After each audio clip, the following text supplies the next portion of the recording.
नमस्कार दोस्तों, स्वागत है आपका इन्फॉर्मेशन सेंटर पर। आज मैं आपको बताऊंगी राजभाषा के कुछ महत्वपूर्ण प्रश्न और उनके उत्तर। प्रश्न 1, राजभाषा नीति संबंधी प्रमुख निर्देश क्या है?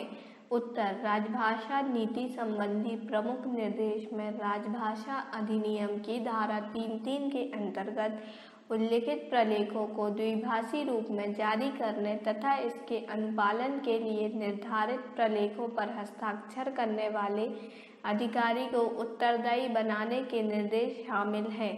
अन्य निर्देश यह है कि भर्ती परीक्षाओं में अंग्रेजी के अनिवार्य प्रश्न पत्र को छोड़कर शेष विषयों के प्रश्न पत्रों के उत्तर हिंदी में देने की छूट प्रश्न पत्र अंग्रेजी तथा हिंदी दोनों भाषाओं में उपलब्ध कराने,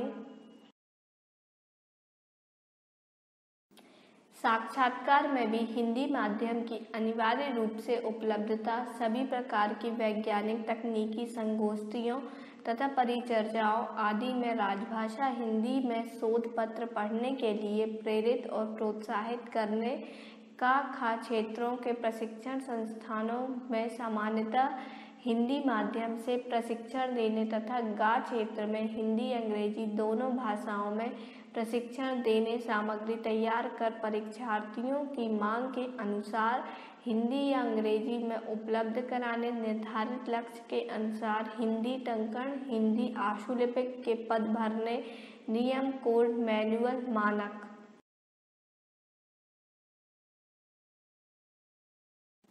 फॉर्म इत्यादि का अनुवाद करने के लिए केंद्रीय अनुवाद ब्यूरो भेजे जाने, वरिष्ठ अधिकारियों द्वारा संवैधानिक दायित्वों का अनुपालन करते हुए सरकारी कामकाज में अधिक से अधिक हिंदी का प्रयोग करने, विभिन्न प्रोत्साहन योजनाओं के व्यापक प्रचार प्रसार, राजभाषा हिंदी संबंधी कार्य कर रहे अधिकारियों कर्मचारियों को कार्यालय में बैठने के लिए अच्छा और समुचित स्थान उपलब्ध कराने, विभिन्न प्रशिक्षण कार्यक्रमों में कर्मचारियों को नामित भारमुक्त करने, हिंदी में मौलिक पुस्तक लेखन को प्रोत्साहित करने, हिंदी पत्रिकाओं का प्रकाशन करने, कार्यालय के प्रशासनिक प्रमुख की नाराकास की प्रमुख बैठकों में अनिवार्य रूप से उपस्थित तथा कार्यालयों के प्रशासनिक प्रधान द्वारा ली जाने वाली प्रत्येक बैठक की कार्यसूची में राजभाषा हिंदी को एक स्थायी मद के रूप में शामिल कर विस्तृत रूप से चर्चा करना शामिल है। राजभाषा नियम 1976 के नियम 10(4) के अंतर्गत नामित कार्यालयों में प्रवीणता प्राप्त अधिकारियों कर्मचारियों द्वारा नियम 8(4) के तहत निर्धारित सभी मदों में पूरा कार्य निष्पादन राजभाषा में किया जाएगा। इसके लिए कार्यालय प्रधान द्वारा प्रत्येक ऐसे अधिकारी कर्मचारी को व्यक्तिशः आदेश जारी किए जाएंगे। संघ की राजभाषा नीति के तहत प्रत्येक वर्ष गृह मंत्रालय के राजभाषा विभाग द्वारा वार्षिक कार्यक्रम जारी किया जाता है, जिसके अनुसार पत्राचार, हिंदी नोटिस, टंकण, आशुलिपिक भर्ती। प्रश्न 2, राजभाषा अधिनियम किस वर्ष बना? उत्तर, राजभाषा अधिनियम 1963 में बना। प्रश्न 3, राजभाषा अधिनियम किस वर्ष संशोधित किया गया? उत्तर, राजभाषा अधिनियम 1967 में संशोधित किया गया। प्रश्न 4, राजभाषा अधिनियम 1963 धारा 3 कब प्रभावी हुई? उत्तर, राजभाषा अधिनियम 1963 की धारा 3 26 जनवरी 1965 को प्रभावी हुई। प्रश्न 5, राजभाषा अधिनियम 1963 यथा संशोधित 1967 की धारा 3(1) में क्या प्रावधान है? उत्तर, इस धारा में संविधान के प्रारंभ में 15 अगस्त की कला विधि की समाप्ति हो जाने पर भी हिंदी के अतिरिक्त अंग्रेजी भाषा नियत दिन से ही का संघ के राजकीय प्रयोजनों के लिए जिनके लिए वह उस दिन से ठीक प्रयोग में लाई जाती थी तथा संसद में कार्य के संव्यवहार के लिए प्रयोग में लाई जाती रह सकेगी। परंतु यह और कि जहाँ किसी ऐसे राज्य के जिसने हिंदी को अपनी राजभाषा के रूप में अपनाया है और किसी अन्य राज्य के जिसने हिंदी को अपनी राजभाषा के रूप में नहीं अपनाया है के बीच पत्रादि के प्रयोजनों के लिए हिंदी को प्रयोग में लाया जाता है, वहाँ हिंदी में ऐसे पत्रादि के साथ साथ उसका अनुवाद अंग्रेजी भाषा में भेजा जाएगा। परंतु यह और भी कि उस उपधारा की किसी भी बात का यह अर्थ नहीं लगाया जाएगा कि वह किसी ऐसे राज्य को जिसने हिंदी को अपनी राजभाषा के रूप में नहीं अपनाया है, संघ या किसी ऐसे राज्य के साथ जिसने हिंदी को अपनी राजभाषा के रूप में अपनाया है, संघ या किसी अन्य राज्य के साथ उसकी सहमति से पत्रादि के प्रयोजनों के लिए अंग्रेजी भाषा का प्रयोग बाध्यकार न होगा। प्रश्न 6 राजभाषा अधिनियम 1963 यथा संशोधित 1967 की धारा 3(2) में क्या प्रावधान है?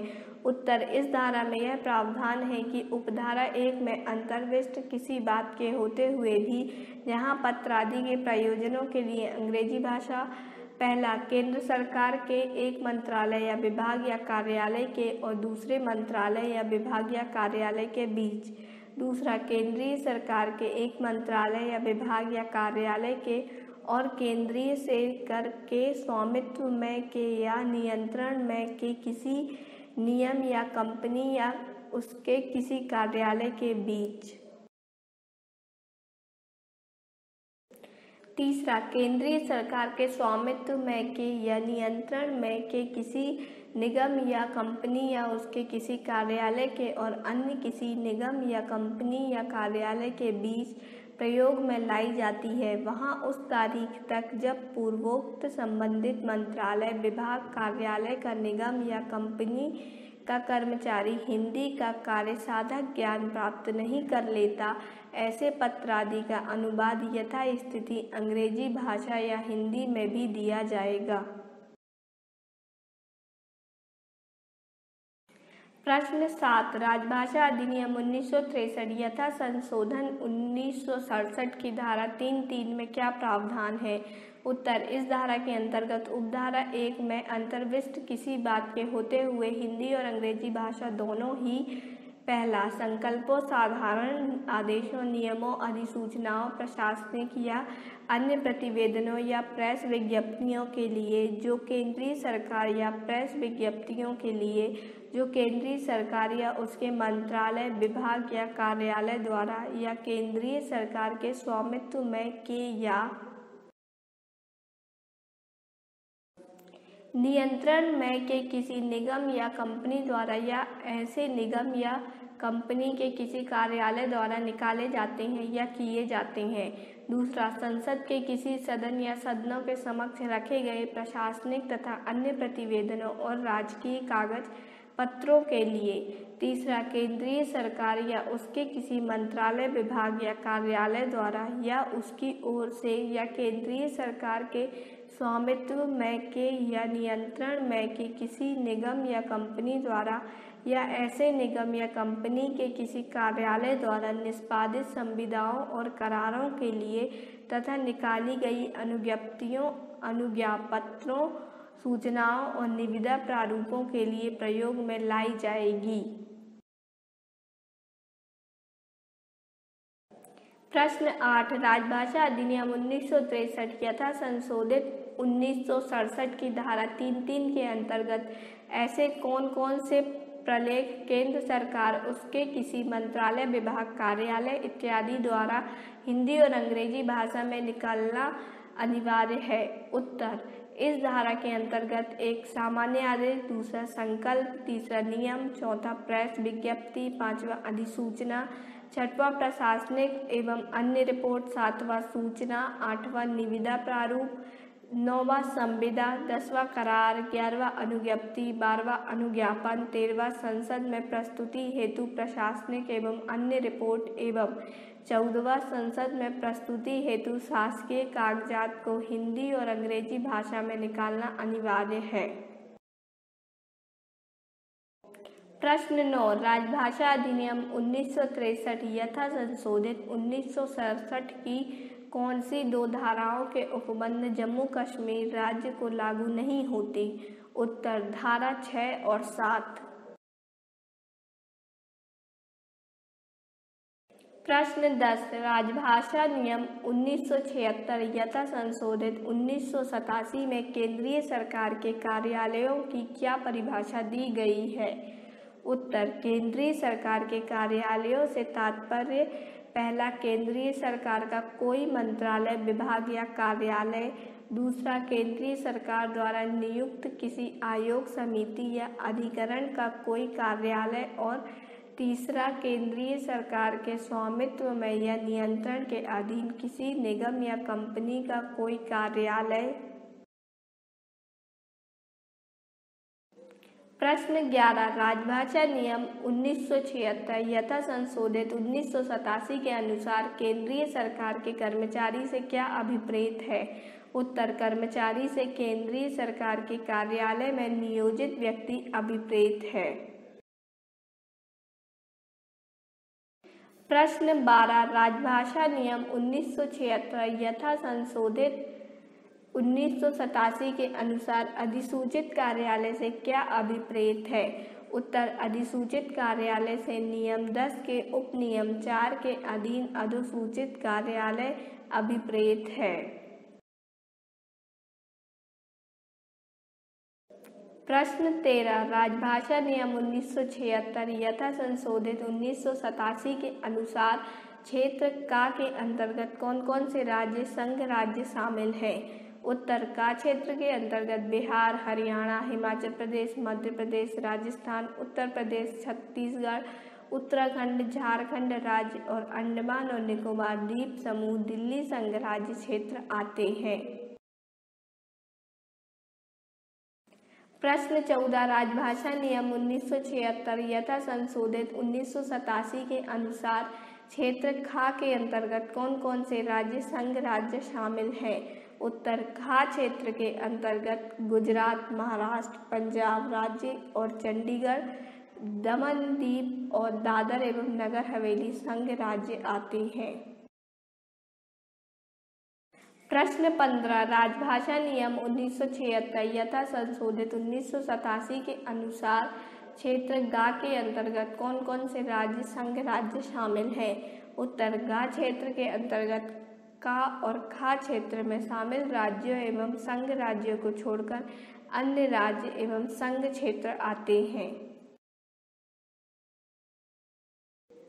प्रश्न 16 राजभाषा नियम 1976 यथा संशोधित 1987 के अंतर्गत शामिल का, खा, गा क्षेत्रों के दो दो राज्यों, संघ राज्य क्षेत्रों के नाम बताएं। उत्तर का क्षेत्र में बिहार, हरियाणा, खा क्षेत्र में गुजरात, महाराष्ट्र तथा गा क्षेत्र में पश्चिम बंगाल, केरल आते हैं। प्रश्न 17 राजभाषा नियम 1976 यथा संशोधित 1987 के नियम 3 में राज्यों आदि और केंद्रीय सरकार के कार्यालयों से भिन्न कार्यालयों के साथ पत्रादि के संबंध में क्या प्रावधान है? उत्तर केंद्रीय सरकार के कार्यालय से का क्षेत्र में स्थित राज्य या संघ राज्य के कार्यालयों केंद्र सरकार का कार्यालय न हो या व्यक्ति के साथ पत्राचार असाधारण दशाओं को छोड़कर हिंदी में होंगे। यदि कोई प्रति अंग्रेजी में भेजे जाते तो उसके साथ उसका हिंदी अनुवाद भेजा जाएगा। दूसरा का केंद्रीय सरकार के कार्यालय से खा क्षेत्र के स्थित राज्य या संघ राज्य के कार्यालय या व्यक्ति के साथ पत्राचार मामूली तौर पर हिंदी में होंगे। यदि कोई पत्रादि अंग्रेजी में भेजे जाते हैं तो उसके साथ उसका हिंदी अनुवाद भी भेजा जाएगा। परंतु यदि कोई ऐसा राज्य या संघ राज्य क्षेत्र वह चाहता है कि किसी विशिष्ट वर्ग के पत्रादि या उसके किसी कार्यालय के लिए आश्रित पत्रादि संबंध राज्य या संघ राज्य क्षेत्र की सरकार द्वारा विनिर्दिष्ट अवधि तक अंग्रेजी या हिंदी में भेजा जाए तो उसके साथ दूसरी भाषा में उसका अनुवाद भी भेजा जाए तो ऐसे पत्रादि उसी रीति से भेजे जाएंगे। दूसरा, खा क्षेत्र के किसी राज्य या संघ क्षेत्र में किसी व्यक्ति को पत्रादि हिंदी या अंग्रेजी में भेजे जा सकते हैं। तीसरा, केंद्रीय सरकार के कार्यालय से गा क्षेत्र में किसी राज्य या संघ राज्य क्षेत्र को या ऐसे राज्य में किसी कार्यालय जो केंद्रीय सरकार का कार्यालय ना हो को या व्यक्ति को पत्रादि अंग्रेजी में होंगे। चौथा, उपनियम 1 और 2 में किसी बात के होते हुए भी क्षेत्र गा में केंद्रीय सरकार के कार्यालय से क्षेत्र का या खा में किसी राज्य या संघ राज्य क्षेत्र को या ऐसे राज्य क्षेत्र को या ऐसे राज्य को किसी कार्यालय जो केंद्रीय सरकार का कार्यालय ना हो या व्यक्ति को पत्रादि हिंदी या अंग्रेजी में हो सकते हैं।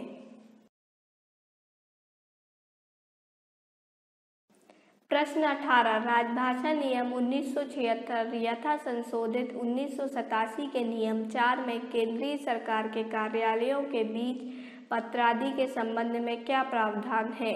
उत्तर, का केंद्रीय सरकार के किसी एक मंत्रालय या विभाग और किसी दूसरे मंत्रालय या विभाग के बीच पत्रादि हिंदी या अंग्रेजी में हो सकते हैं। खा केंद्रीय सरकार के एक मंत्रालय या विभाग और का क्षेत्र में स्थित संलग्न या अधीनस्थ कार्यालयों के बीच पत्रादि हिंदी में होंगे। यह पत्राचार कार्य साधक ज्ञान प्राप्त कर्मचारियों के अनुपात में होंगे। का क्षेत्र में स्थित केंद्रीय सरकार के ऐसे कार्यालयों जो खंड का और खंड खा में विनिर्दिष्ट कार्यालयों से भिन्न हैं के बीच पत्राचार हिंदी में होंगे।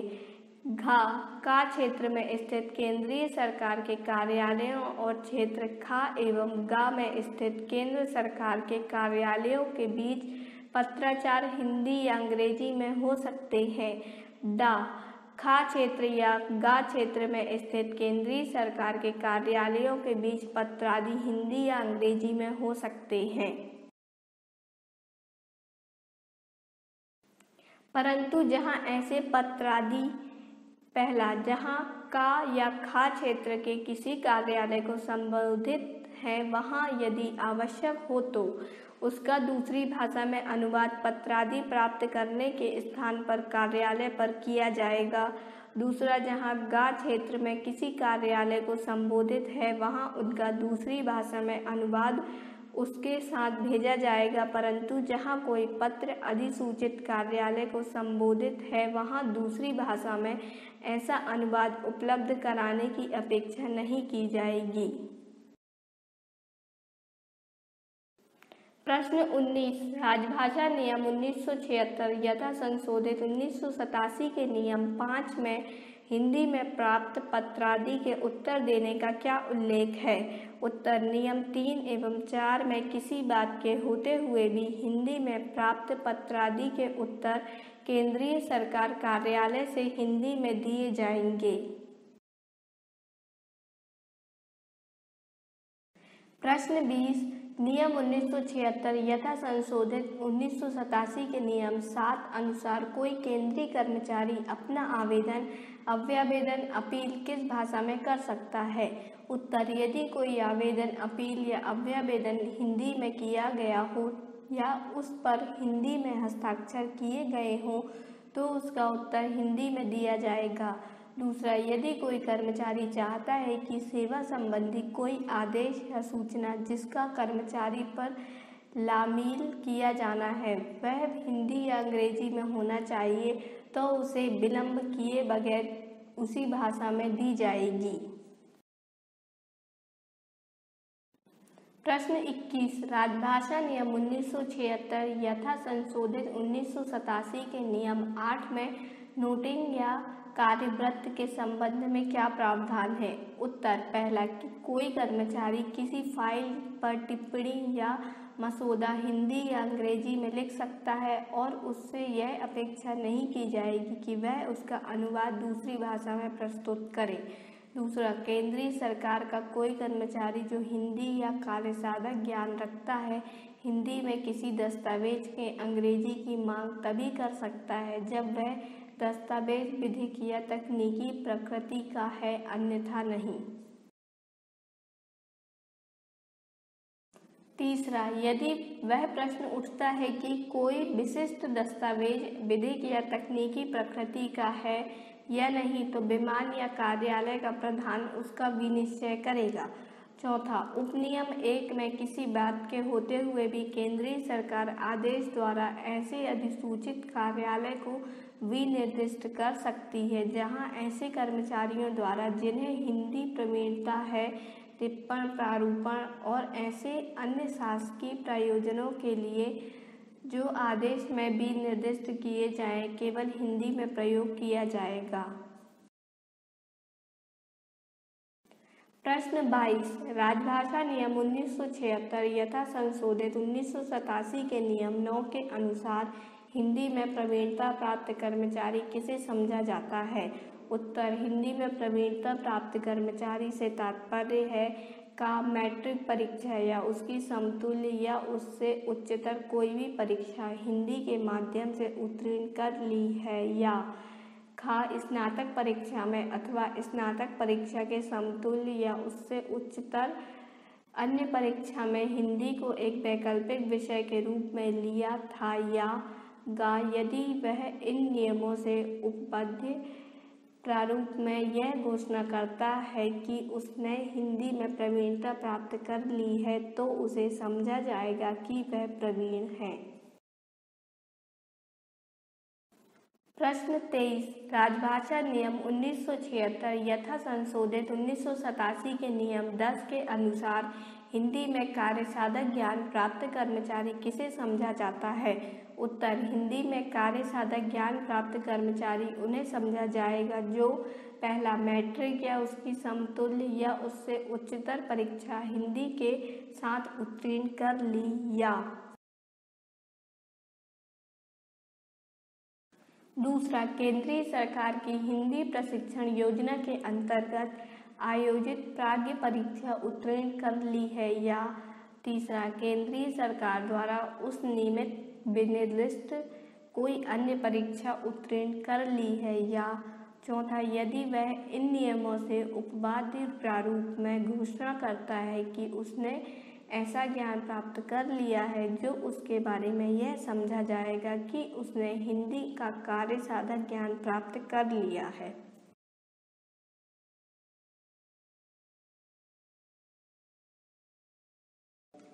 प्रश्न 24, राजभाषा नियम 1976 यथा संशोधित 1987 के नियम 11 में राजभाषा प्रयोग के बारे में क्या प्रावधान है? उत्तर, इस नियम के राजभाषा प्रयोग के बारे में निम्न प्रावधान है। 11(1) केंद्रीय सरकार के कार्यालय से संबंधित सभी मैनुअल, संहिताएं और प्रक्रिया संबंधी अन्य साहित्य हिंदी और अंग्रेजी द्विभाषी रूप में यथास्थिति मुद्रित या साइक्लोस्टाइल किया जाएगा और प्रकाशित किया जाएगा। 11(2) केंद्रीय सरकार के किसी कार्यालय में प्रयोग किए जाने वाले रजिस्टरों के प्रारूप और शीर्षक हिंदी और अंग्रेजी में होंगे। 11(3) केंद्रीय सरकार के किसी कार्यालय में प्रयोग के लिए सभी नाम पट्ट, सूचना पट्ट, पत्र, शीर्ष और लिफाफों पर उत्कीर्ण लेख तथा लेखन सामग्री की अन्य मदें हिंदी और अंग्रेजी में लिखी जाएंगी, मुद्रित या उत्कीर्ण होंगी, परंतु केंद्रीय सरकार साधारण या विशेष आदेश द्वारा किसी कार्यालय को इस नियम के सभी या किन्हीं उपबंधों से छूट से सकती है। प्रश्न 25, राजभाषा अधिनियम एवं नियमों के उपबंधों का समुचित अनुपालन का उत्तरदायित्व किस पर होता है?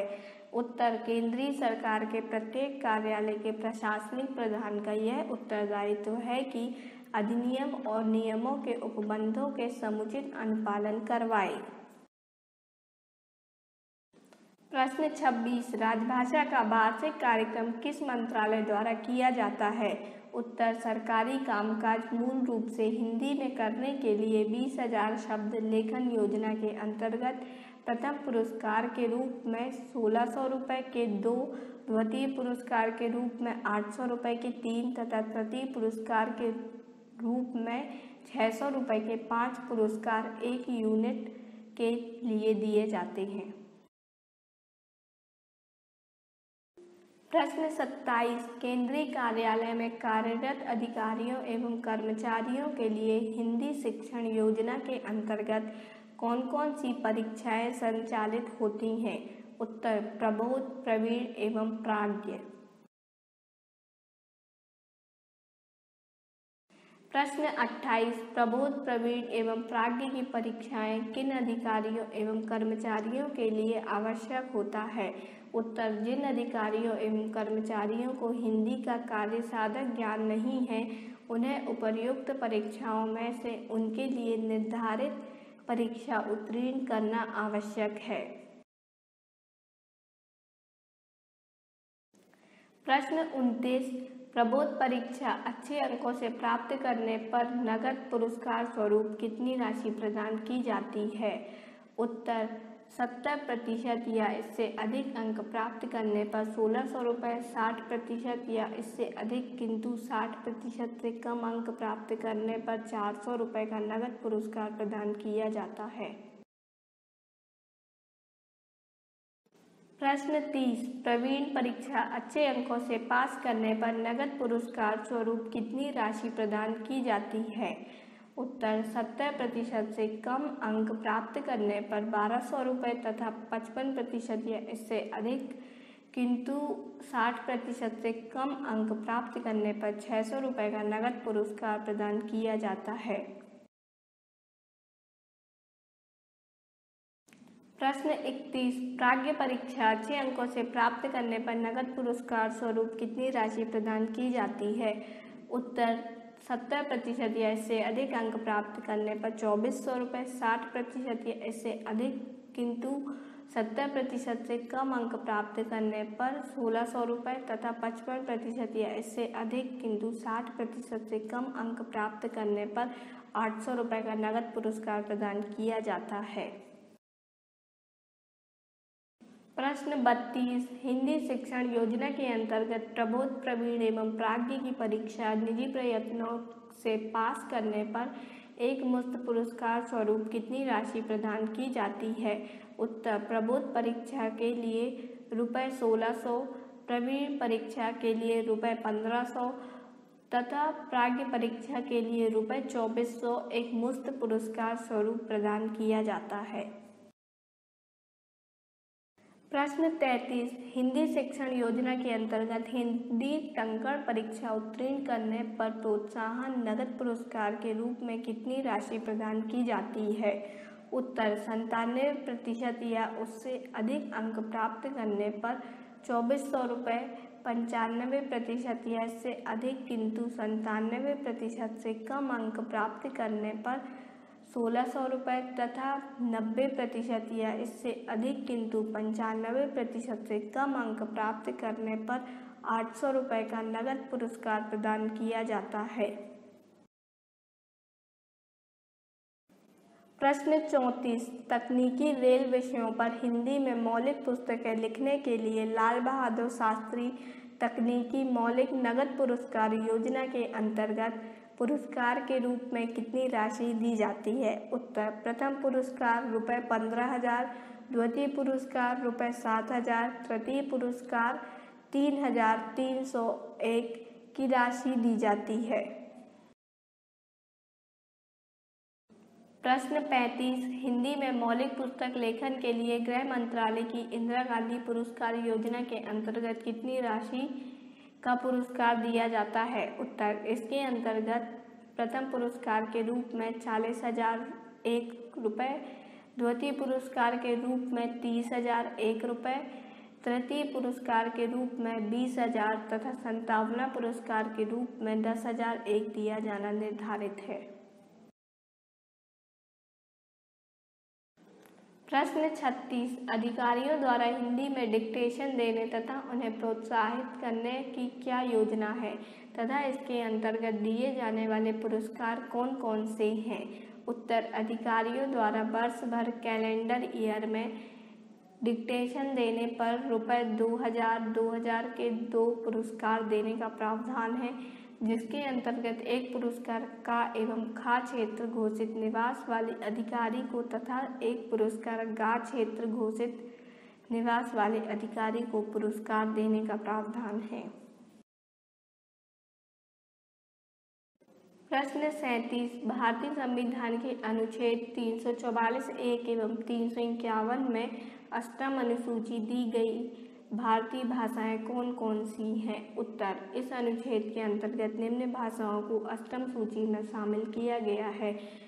पहला असमिया, दूसरा उड़िया, तीसरा उर्दू, चौथा कन्नड़, पांचवा कश्मीरी, छठवां गुजराती, सातवां तमिल, आठवां तेलुगु, नौवां पंजाबी, 10वां बंगला, 11वां मराठी, 12वां मलयालम, 13वां संस्कृत, 14वां सिंधी, 15वां हिंदी, 16वां नेपाली, 17वां कोंकणी, 18वां मणिपुरी, 19वां मैथिली, 20 संथाली, 21 डोंगरी, 22 बोडो।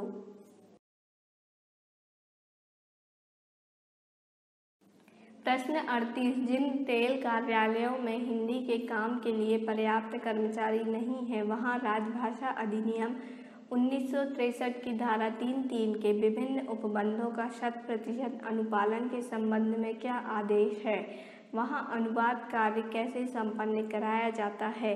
उत्तर, ऐसे कार्यालयों में जहां हिंदी के काम के लिए पर्याप्त पद नहीं है वहां संविधिक दायित्वों का अनुपालन सुनिश्चित करने के लिए बोर्ड द्वारा यह भी विनिश्चित किया है कि इन दायित्वों के अनुपालन के लिए अंग्रेजी में हिंदी अनुवाद का कार्य मानदेय देकर कराया जा सकता है।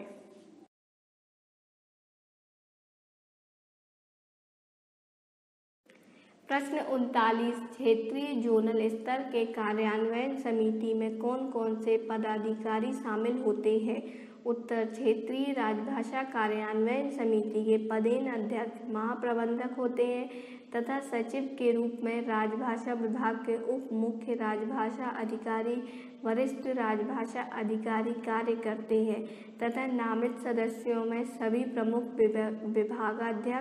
विभागाध्यक्ष निर्माण संगठन के प्रमुख तथा जोन के अधीन विभिन्न मंडलों के अपर मंडल रेल प्रबंधक तथा कारखानों के प्रमुख अधिकारी होते हैं तथा इसके अलावा रेलवे बोर्ड द्वारा नामित 2 प्रेक्षक होते हैं।